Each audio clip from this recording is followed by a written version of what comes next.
Hello and welcome to my YouTube channel Tech Mining. आज हम लोग डिस्कशन करेंगे कोल इंडिया लिमिटेड के फिजिकल एंड फाइनेंशियल परफॉर्मेंस, वो भी क्वार्टर वन का फाइनेंशियल ईयर 2026-27 का। और इस वीडियो में हम लोग कंपैरिजन भी करेंगे कि पिछले साल फाइनेंशियल ईयर 2025-26 के क्वार्टर वन में कोल इंडिया लिमिटेड का परफॉर्मेंस कैसा था। तो बिना देरी के वीडियो को शुरू करते हैं।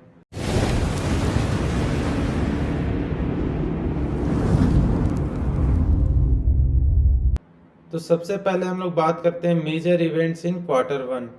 India's first commercial coal gasification project जो कि 20 जून 2026 को इनॉग्रेट किया गया है द्रौपदी मुर्मू जो कि हमारी प्रेसिडेंट है और प्राइम मिनिस्टर श्री नरेंद्र मोदी के द्वारा। और ये जो इन्वेस्टमेंट है वो BCGCL के द्वारा किया गया है 25,000 करोड़ का, जो कि हमारा CIL और वेल का ज्वाइंट वेंचर है। ठीक है, और ये क्या प्रोड्यूस करते हैं? Ammonium nitrate. BCGCL क्या प्रोड्यूस करेगा? Ammonium nitrate. और BCGCL का अगर हम लोग फुल फॉर्म का अगर बात करें तो इसका फुल फॉर्म होता है Bharat Coal Gasification and Chemical Limited.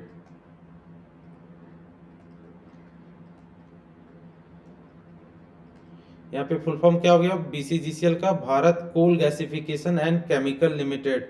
और ये इसका स्थापना कब हुआ था? 21 मई 2024 को। 21 मई 2024 को BCGCL का फॉर्मेशन किया गया था। और इसका जो स्टेक है CIL और वेल का, इसमें CIL का परसेंटेज यहाँ पे 51% है। और अगर वेल की अगर हम लोग बात करें तो यहाँ पे टोटल परसेंटेज जो शेयरिंग है वो 49 है। और इसका जो कॉर्पोरेट ऑफिस है BCGCL का वो कहाँ पे है? लखनपुर में। लखनपुर जो कि उड़ीसा में है, झांसुगुड़ा डिस्ट्रिक्ट में। आगे हम लोग देखते हैं enhancement of coal washing capacity. एक newly constructed Bhojudih coal washery जो कि BCCL में है, उसे ऑपरेशन में ले आया गया है 26 मई 2026 को। और उसका जो एनुअल कैपेसिटी वो कितना है? 2 मिलियन टन। यानी कि 2 मिलियन टन का एनुअल कैपेसिटी का एक कोल वॉशरी जिसका नाम बोझूडी कोल वॉशरी है, उसे BCCL में ऐड कर लिया गया है, ऑपरेशन में ले आया गया है। अगला है रेवेन्यू शेयरिंग MDO। MDO का फुल फॉर्म होता है mine developer and operator. Mine developer and operator इसका फुल फॉर्म होता है MDO का। रेवेन्यू शेयरिंग का मतलब यह होता है कि जब भी कोई कंपनी, मान के चले कि यहाँ पे CIL हम लोग लेते हैं, अगर वो किसी प्राइवेट कंपनी को काम करने के लिए कोल ब्लॉक अलॉट करती है कोयला निकालने के लिए, और उसे यह भी कहती है कि तुम खुद से कोयला सेल कर सकते हो, और उससे जो रेवेन्यू कमाया जाएगा प्राइवेट कंपनी के द्वारा, जो कोल का सेल करके रेवेन्यू कमाया जाएगा, उसका कुछ परसेंटेज जो है, जो कि फिक्स होगा पहले से, वो CIL को देगा। ठीक है, तो इस केस में क्या है? यहाँ पे एक BCCL के कतरास एरिया में ASG KCC माइन जो है वो MDO रेवेन्यू शेयरिंग मॉडल पे चलाया जा रहा है। ठीक है, जो कि BCCL उससे कितना रिसीव कर रहा है? 9% रेवेन्यू है सो रिसीव कर रहा है। यानी कि अगर प्राइवेट कंपनी के द्वारा 100 रुपया का रेवेन्यू सालाना जनरेट किया जाता है तो उसमें BCCL को 9 रुपया यहाँ पे सालाना दिया जाएगा। और अब तक ये माइन 11,980 टन कोल प्रोडक्शन है सो क्वार्टर वन में 2026-27 में इतना कंट्रीब्यूट कर चुकी है, 11,980 टन रेवेन्यू शेयरिंग मॉडल पे। आगे बढ़ते हैं। आगे है 100 megawatt solar power plant at Bhadramali Gujarat, जो कि स्टार्ट कर दिया गया था ये पावर प्लांट 31/3/2026 को। और जो कोल इंडिया लिमिटेड को कमीशनिंग सर्टिफिकेट है वो 4 मई 2026 को मिला था, वो भी किसके द्वारा? गुजरात एनर्जी डेवलपमेंट एजेंसी के द्वारा। आगे है 200 मेगावाट सोलर पावर कैपेसिटी।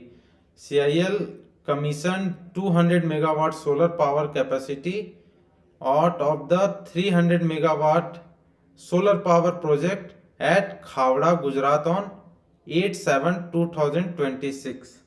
अब हम लोग आगे बढ़ते हैं फिजिकल परफॉर्मेंस पे, जो कि क्वार्टर वन का फाइनेंशियल ईयर 2026-27 का है। तो कोल प्रोडक्शन यहाँ पे कोल इंडिया लिमिटेड के द्वारा टोटल जो है क्वार्टर वन में 26-27 का वो 169.63 मिलियन टन यहाँ पे किया गया, जो कि पिछले बार से 7% कम है। पिछले क्वार्टर का अगर हम लोग बात करें, पिछले फाइनेंशियल ईयर 2025-26 का, तो पहले क्वार्टर में वहाँ पे 183.82 मिलियन टन का प्रोडक्शन किया गया था। और अगर वेरिएंस हम लोग बात करें ईयर टू ईयर की, तो यहाँ पे 7% का गिरावट यहाँ पे देखा गया है। पिछले बार 183.32 मिलियन टन प्रोडक्शन किया गया था, और जबकि इस बार इस क्वार्टर में 169.63 मिलियन टन का ही यहाँ पे प्रोडक्शन कोल इंडिया कर पाई है। कोल ऑप्टेक की अगर हम लोग बात करें, तो यहाँ पे कोल ऑप्टेक में 4% का इंक्रीमेंट हम लोग को देखने को मिल रहा है, जो कि 197.86 मिलियन टन का यहाँ पे कोल ऑप्टेक है। इतना का कोल है सो डिस्पैच किया गया है। और पिछले साल की अगर हम लोग बात करें क्वार्टर वन का 2025-26 का, तो 190.96 ही यहाँ पे कोल ऑप्टेक कर पाया था कोल इंडिया लिमिटेड। अगर हम लोग ईयर टू ईयर वेरिएंस की अगर बात करें हम लोग, तो यहाँ पे 4% का वृद्धि यहाँ पे देखा जा रहा है इस फाइनेंशियल ईयर 2026-27 के क्वार्टर वन में। ओवी रिमूवल की अगर हम लोग बात करें, तो इसमें भी 1% का गिरावट पिछले साल के क्वार्टर वन के मुकाबले में इस साल देखा जा रहा है। अब हम लोग बात करते हैं coal production subsidiary wise quarter one of financial year 2026-27, और हम लोग इसमें कंपैरिजन भी करेंगे पिछले क्वार्टर का जो कि फाइनेंशियल ईयर 25-26 में एक्चुअल कितना ECL, BCCL या CCL या फिर अदर सब्सिडरी के द्वारा किया गया था। और हम लोग ईयर टू ईयर वेरिएंस को भी जानेंगे कि कितना % का गिरावट पिछले क्वार्टर के मुकाबले इस क्वार्टर में देखा गया है, या फिर पिछले क्वार्टर के मुकाबले इस क्वार्टर में कितना वृद्धि देखा गया है। तो ECL की अगर हम लोग बात करें, तो इस क्वार्टर का जो टारगेट था उनका वो 12.56 का था, और वो एक्चुअल जो कर पाए हैं प्रोडक्शन अचीव वो 11.43 ही कर पाए हैं। और पिछले साल की अगर हम लोग क्वार्टर की बात करें, तो 11.54 मिलियन टन यहाँ पे ECL के द्वारा अचीव किया गया था फाइनेंशियल ईयर 2025-26 के क्वार्टर वन में। और ईयर टू ईयर वेरिएंस की अगर हम लोग बात करें, तो 1% का गिरावट यहाँ पे प्रोडक्शन में देखा गया है। BCCL वहीं 9.53 का टारगेट मिला था, जिसमें 6.56 ये अचीव कर पाई, और ये 27% का यहाँ पिछले साल के मुकाबले यहाँ पे गिरावट देखा गया। CCL का भी अगर हम लोग बात करें, तो 20.93 यहाँ पे टारगेट था, जिसमें 18.31 मिलियन टन ही अचीव कर पाए, जिसमें से पिछले साल के मुकाबले यहाँ पे 10% का वृद्धि देखा गया, क्योंकि पिछले साल क्वार्टर वन में 16.64 मिलियन टन ही BCCL कर पाई थी, और इस साल 18.31 मिलियन टन BCCL अचीव कर पाई है इस क्वार्टर में। NCL की बात करें, तो 35.30 मिलियन टन का प्रोडक्शन टारगेट था, वहीं अचीव करने में 30.05 मिलियन टन ही अचीव NCL कर पाई, जिससे कि 16% का गिरावट पिछले बार के मुकाबले यहाँ देखा गया। WCL की अगर हम लोग बात करें, तो 18.35 मिलियन टन का टारगेट दिया गया था इस क्वार्टर का, और अचीवमेंट की अगर हम लोग बात करें, तो 16.63 ही यहाँ पे WCL इस क्वार्टर में अचीव कर पाई, और इससे -4% का एक तरह से यहाँ पे गिरावट हम लोग देख सकते हैं। SCCL की अगर हम लोग बात करें, तो 49.54 मिलियन टन का इस क्वार्टर में प्रोडक्शन टारगेट था, जिसमें से 44.10 मिलियन टन SCCL अचीव कर पाई, और पिछले साल के मुकाबले यहाँ पे 7% का इंक्रीमेंट देखा गया है। MCL की अगर हम लोग बात करें, तो 44.34 मिलियन टन का यहाँ पे टारगेट था, जिसमें 42.53 यहाँ पे अचीव कर पाई है। और जबकि पिछले साल की अगर हम लोग बात करें क्वार्टर का, तो 51.58 यहाँ पे प्रोडक्शन करके दिखाया था MCL ने, और इसलिए यहाँ पे 18% का गिरावट देखा जा सकता है पिछले क्वार्टर के मुकाबले।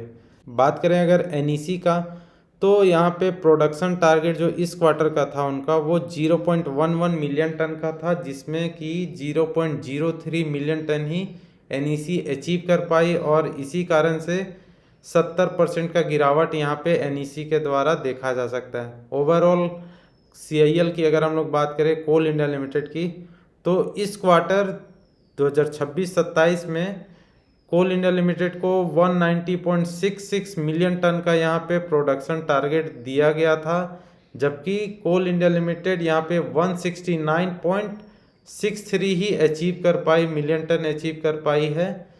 और पिछले बार की अगर हम लोग बात करें पिछले क्वार्टर का, तो यहाँ पे 183.32 million ton coal India limited production achieve कर पाई थी, इतना कोल प्रोडक्शन कर पाई थी, जिसके कारण से 7% का भारी गिरावट इस क्वार्टर में कोल प्रोडक्शन में कोल इंडिया लिमिटेड के द्वारा देखा जा सकता है।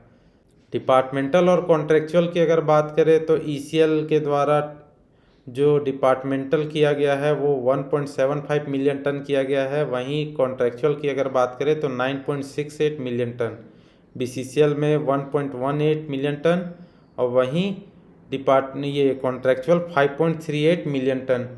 सीसीएल में वहीं बात करें तो डिपार्टमेंटल 2.88 मिलियन टन और कॉन्ट्रेक्चुअल 15.43 मिलियन टन। एनसीएल यहाँ पे 30.05 मिलियन टन टोटल यहाँ पे डिपार्टमेंटल प्रोडक्शन कर पाई है। जो भी प्रोडक्शन एनसीएल के द्वारा किया गया वो डिपार्टमेंटल किया गया, कोई भी तरह का कॉन्ट्रेक्चुअल यहाँ पे वर्क से प्रोडक्शन नहीं किया गया है। डब्ल्यूसीएल की अगर बात करें तो डब्ल्यूसीएल में 3.55 यहाँ पे प्रोडक्शन अचीव किया गया है डिपार्टमेंटल के द्वारा, वहीं 13.08 मिलियन टन कॉन्ट्रेक्चुअल के द्वारा यहाँ पे अचीव किया गया है। एसईसीएल का भी बात करें तो 5.37 मिलियन टन डिपार्टमेंटल और 38.72 मिलियन टन कॉन्ट्रेक्चुअल। 35.31 के साथ एमसीएल यहाँ पे कॉन्ट्रेक्चुअल में सबसे ज़्यादा अचीव कर पाई है, और वहीं बात करें डिपार्टमेंटल का तो 7.23 मिलियन टन यहाँ पे डिपार्टमेंटल के द्वारा अचीव किया गया है। तो यहाँ पे आप देख सकते हैं कि कॉन्ट्रेक्चुअल कंपनी के द्वारा सबसे ज़्यादा यहाँ पे प्रोडक्शन किया जा रहा है हर एक सब्सिडरी में। सिर्फ एनसीएल को अगर छोड़ दें तो डिपार्टमेंटल सभी जगह पे बहुत ही कम प्रोडक्शन किया जा रहा है। वहीं अगर कॉन्ट्रेक्चुअल की अगर बात करें तो कॉन्ट्रेक्चुअल वहाँ पे सबसे ज़्यादा प्रोडक्शन कर रही है। टोटल अगर डिपार्टमेंटल का हम लोग बात करें सभी सब्सिडरी को मिला के, तो यहाँ पे 31% के साथ 52 मिलियन टन यहाँ पे डिपार्टमेंटल के द्वारा किया गया। वहीं कॉन्ट्रेक्चुअल की अगर बात करें तो यहाँ पे 69% के साथ 117.63 मिलियन टन यहाँ पे कॉन्ट्रेक्चुअल के द्वारा प्रोडक्शन अचीव किया गया है। तो यहाँ पे क्लियरली आप देख सकते हैं कि कॉन्ट्रेक्चुअल के द्वारा ज़्यादा प्रोडक्शन किया गया है डिपार्टमेंटल के मुकाबले। इस क्वार्टर का अगर हम लोग कोल ऑफटेक की अगर बात करें तो ईसीएल का टारगेट 16.08 का था, जबकि वो 13.96 अचीव कर पाई। पिछले साल वो 12.49 मिलियन टन ही अचीव कर पाई थी। इसी कारण से यहाँ पे 12% का यहाँ पे वृद्धि देखा जा रहा है। बीसीसीएल का अगर बात करें तो 14% का यहाँ पे लॉस देखा जा रहा है डिस्पैच में। सीसीएल की अगर हम लोग बात करें तो यहाँ पे 16% का वृद्धि देखा गया है पिछले साल के मुकाबले इस साल में, इस क्वार्टर में। एनसीएल में -5% जो कि नेगेटिव यहाँ पे पिछले साल के मुकाबले डिस्पैच में दिख रहा है। डब्ल्यूसीएल में 1%, एसईसीएल में 5%, एमसीएल में 5%, और बात करें हम लोग कंप्लीट सीआईएल का तो पिछले साल के क्वार्टर के मुकाबले इस साल के क्वार्टर में 4% का वृद्धि यहाँ पे कोल डिस्पैच में देखा गया है।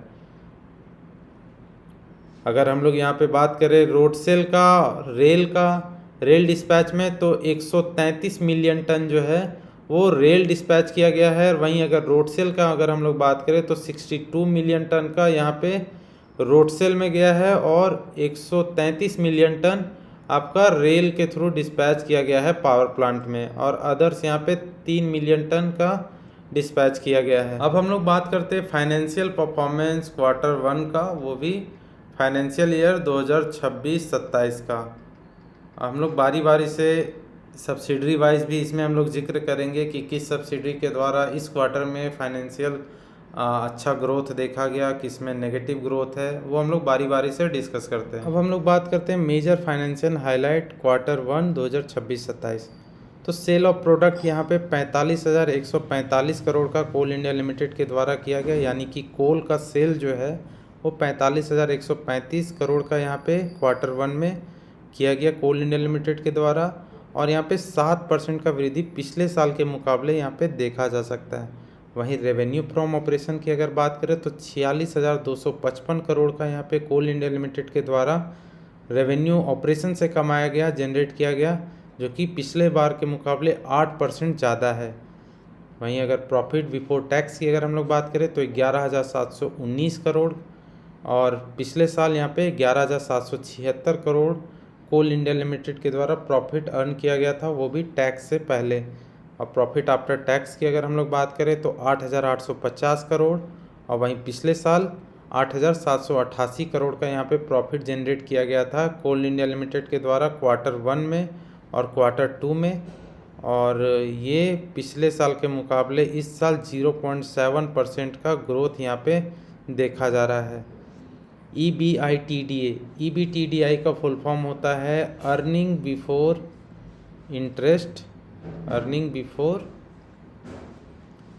Interest, taxes, depreciation and amortization. तो जो अर्निंग किया गया है टैक्स से पहले, इंटरेस्ट से पहले, डिप्रिसिएशन से पहले, एमोटाइजेशन से पहले, उसे ही हम लोग EBITDA बोल रहे हैं। तो वो इस क्वार्टर में 14,349 करोड़ यहाँ पे अर्न किया गया था। वहीं पिछले बार 14,348 करोड़ कोल इंडिया लिमिटेड के द्वारा अर्न किया गया था। अब हम लोग बात करते हैं consolidated financial result Q1 of financial year 2026-27 का। तो जो सेल ऑफ प्रोडक्ट है, यानी कि कोल सेल करके जो रेवेन्यू जनरेट किया गया इस क्वार्टर में, वो 45,135 करोड़ है। और वहीं अगर हम लोग पिछले साल का अगर बात करें Q1 का, तो 42,081 करोड़ का यहाँ पे कोल सेल किया गया था। और अगर हम लोग इंक्रीमेंट की अगर बात करें, इंक्रीज डिक्रीज की, तो पिछले साल के मुकाबले यहाँ पे 7% का इंक्रीमेंट यहाँ पे देखा जा सकता है। Sale of services and other revenues 1,120 crore यहाँ पे कोल इंडिया लिमिटेड के द्वारा अर्न किया गया। और अगर टोटल रेवेन्यू फ्रॉम ऑपरेशन की अगर हम लोग बात करें तो इन दोनों कंपोनेंट को जोड़ देने से यहाँ पे 46,255 करोड़ यहाँ पे रेवेन्यू फ्रॉम ऑपरेशन निकल कर आ जाता है। वहीं अगर पिछले साल की अगर हम लोग बात करें तो 42,919 करोड़ ही यहाँ पे ऑपरेशन से रेवेन्यू अर्न किया गया था कोल इंडिया लिमिटेड के द्वारा। और इसमें हम लोग अगर ईयर टू ईयर वेरिएंस की अगर बात करें तो पिछले साल के Q1 के रिजल्ट के हिसाब से इस साल 8% का इंक्रीमेंट देखा जा सकता है। अदर इनकम की अगर हम लोग बात करें तो 2,040 करोड़ यहाँ पे अदर इनकम है। और टोटल इनकम की अगर हम लोग बात करें, सारे कंपोनेंट को अगर हम लोग जोड़ देते हैं तो यहाँ पे 48,295 करोड़ यहाँ पे टोटल इनकम जनरेट किया गया है कोल इंडिया लिमिटेड के द्वारा। वहीं पिछले साल कोल इंडिया लिमिटेड के द्वारा 44,535 करोड़ अर्न किया गया था, टोटल इनकम यहाँ पे जनरेट किया गया था। एक्सपेंडिचर की अगर हम लोग बात करें तो जो ऑपरेशन चलाने के लिए जो कॉस्ट आता है उसे हम लोग एक्सपेंडिचर बोलेंगे। और जो एक्सपेंडिचर है कोल इंडिया लिमिटेड के द्वारा इस साल के Q1 में वो 36,816 करोड़ है। टोटल यहाँ पे 36,816 करोड़ यहाँ पे खर्च किया गया है कोल इंडिया लिमिटेड के द्वारा। वहीं पिछले साल 32,903 करोड़ यहाँ पे खर्च किया गया था। तो पिछले साल के भांति इस साल के Q1 में कोल इंडिया लिमिटेड के द्वारा 3,913 करोड़ ज़्यादा खर्च किया गया है। वहीं अगर हम लोग प्रॉफिट बिफोर टैक्स की बात करें विदाउट जॉइंट वेंचर तो 11,489 करोड़ यहाँ पे कोल इंडिया लिमिटेड के द्वारा प्रॉफिट अर्न किया गया है बिफोर टैक्स, ठीक है। और पिछले साल 11,632 करोड़ यहाँ पे प्रॉफिट बिफोर टैक्स था कोल इंडिया लिमिटेड का।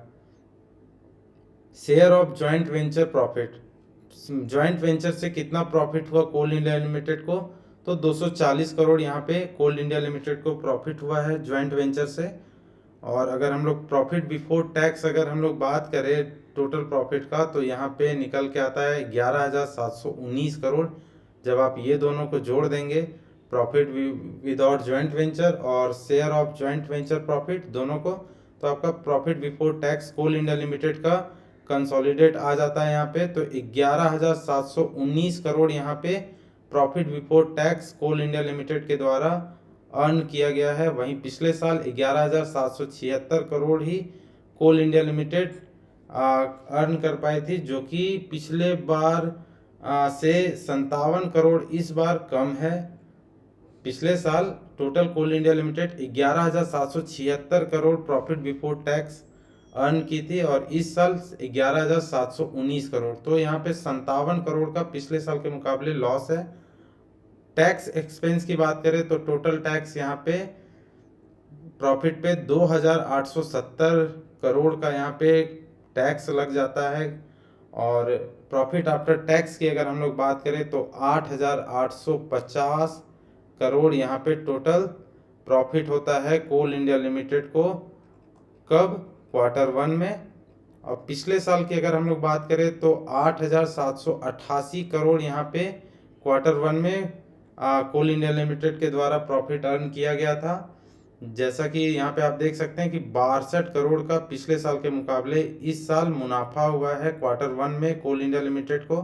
और इंक्रीमेंट की अगर बात करें तो 0.7% यहाँ पे बढ़ोतरी देखा जा सकता है पिछले साल के मुकाबले। सब्सिडरी वाइज अगर हम लोग प्रॉफिट आफ्टर टैक्स का जिक्र करें तो ईसीएल के द्वारा इस क्वार्टर में 377 करोड़ का प्रॉफिट है सो आफ्टर टैक्स यहाँ पे अर्न किया गया, जो कि पिछले साल के मुकाबले यहाँ पे 112% का वृद्धि देखा गया, क्योंकि पिछले साल ईसीएल का परफॉर्मेंस बहुत ही ख़राब था। उन्हें बहुत ही ज़्यादा लोन लेके सैलरी पे करनी पड़ी थी, लेकिन इस साल धीरे धीरे ईसीएल रिकवर कर रहा है पिछले साल के मुकाबले। इस साल यहाँ पे इस क्वार्टर में 377 करोड़ का यहाँ पे प्रॉफिट आफ्टर टैक्स ईसीएल के द्वारा जनरेट किया गया है। वहीं बीसीसीएल की बात करें तो -68, सीसीएल 830 करोड़ यहाँ पे प्रॉफिट जनरेट कर पाई है। एनसीएल 2,616 करोड़ यहाँ पे प्रॉफिट अर्न की है।